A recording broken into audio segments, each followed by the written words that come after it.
Hi everybody, welcome back to another video from Techniques, Tips, and Advice on Rubber Stamping with Lori Krause. Here's a great Christmas card I cased from somewhere and I don't know where I cased it from. This is not my original design, but I love the card. And actually I think it was Rhonda Wade that I saw this card with, now that I'm thinking about it a little more.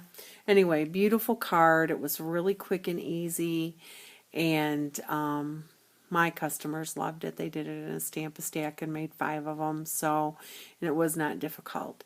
So what we started with was a half a sheet of Whisper White, 8.5 by 5.5, and then we had a piece of Pear Pizzazz, and that was cut down 1/4 of an inch, so that would have been 4 by 5 1/4. And then this was some designer paper from the All Is Calm series, and it was 3 3/4 by 5. So I did 1/4 inch layers on this whole thing. Piece of Whisper White organdy ribbon, which is the best value in the whole catalog, 15 yards for $5.95. So if you're doing lots of cards and need white ribbon, or you can actually dye it whatever color you want. You just take a sponge dauber and dye the ribbon, which is really kind of cool. I should show you how to do that. Maybe this card we'll use Pear Pizzazz ribbon on this card instead of white. So what you'll do, we'll just improvise. We're all for improv today. This was not a planned thing. So what you're going to do is you're going to take your ink pad and a sponge dauber, and you just grab a lot of ink on the end of your dauber. Then you're going to just dauber your ribbon. So now, because we have 50 colors of ink, you have 50 colors of ribbon that all match your projects. I would give it a little bit to dry. Now, if you're not tying a knot in it or anything like that, you don't have to do both sides. If you're tying a bow, you'll want to do both sides of your ribbon. So I'm just laying this across. So I'm just going to let it dry a little bit, and I'm not going to do both sides of my ribbon. So then what we're going to do is I took a piece of 3.5 by 3.5 vellum. This is our vellum cardstock, and I cut that out with our star framelits right here. And then this one, I took the Bright and Beautiful stamp set, and I stamped the medium star, not the big one. And then I cut that out with the framelit that matched up with that. And that was just on Whisper White. And then I have a piece of silver glitter paper. This is our new silver glitter paper, which I love. And this was cut out with the 1 1/4 inch scallop punch, which is the new style, and scallop circle. And then the small little circle here I stamped with the smallest snowflake from that Bright and Beautiful set. And then I stamped Joy, which is in this set also, so you don't have to get that from another set. Those are all in the same stamp set. And then I punched that out with my 1 inch punch. Now you see on there, I have on there stamp first. I like to remind my customers to always stamp first, and then you can go back and punch your things out. Because actually sometimes you can take something that might not be so perfect and punch it out, and it ends up being perfect. So punching first is wrong, stamping first is right. So in my book anyway. Actually there's no mistakes, but I just would hate to have to try to line it up. It would make me crazy. So for most of my stamping projects these days, I'm not using our traditional white ink or black ink pad. I've been using our Memento ink pad for most things. So unless I'm doing something that's really wet and sloppy and I need to use StazOn, I've been using the Memento ink. Tuxedo Black. It's a nice crisp black ink pad. It doesn't smear on our Whisper White cardstock. You can use it with blendabilities. In fact, that's the preferred ink for blendabilities.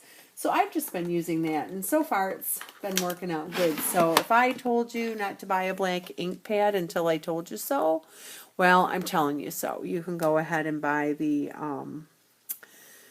Memento ink. It's working good.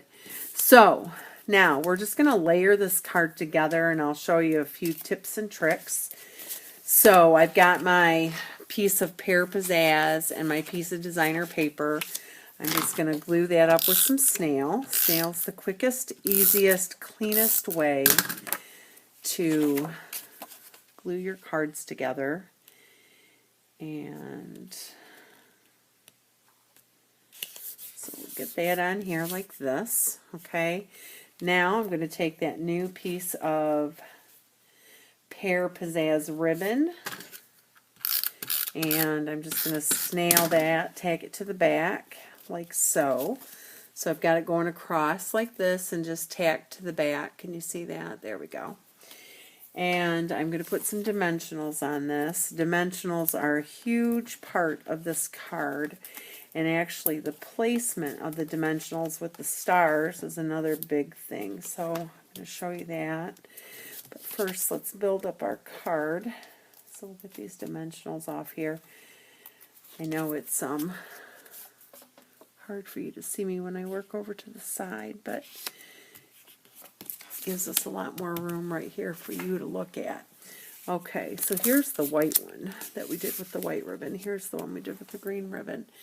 All right, so we have our vellum star, our white star that's stamped, and our joy and our silver glitter paper. Now, these two things, the silver glitter paper and the joy, I'm going to hook those together with a little bit of Tombow.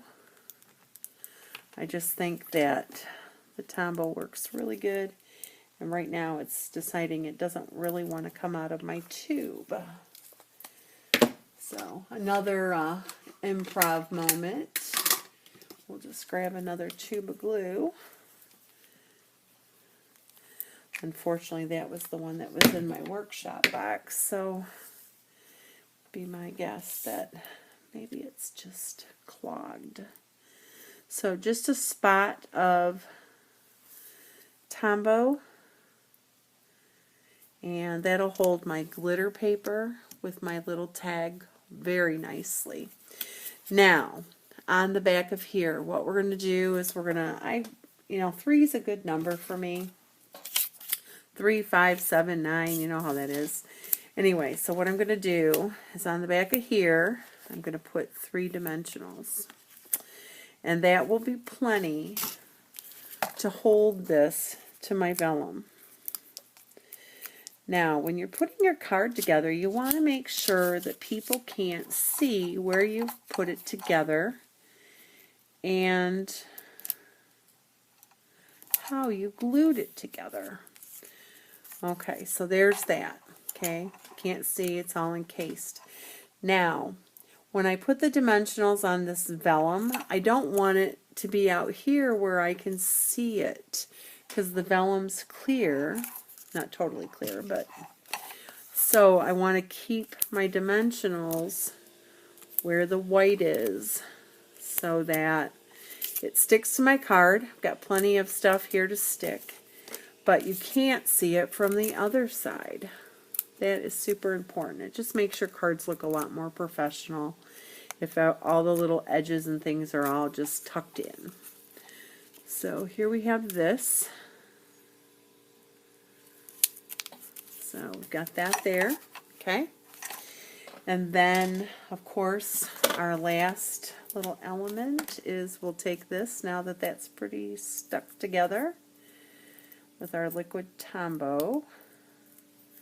We'll add a couple dimensionals to the back of that, and we'll stick that right in the middle. And there's our beautiful Christmas card with our Pear Pizzazz ribbon. So, hope to see you back here at Techniques, Tips, and Advice on Rubber Stamping. We'll probably have about 4 videos for you this week, so make sure you stay tuned for the next one. See you later. Bye-bye.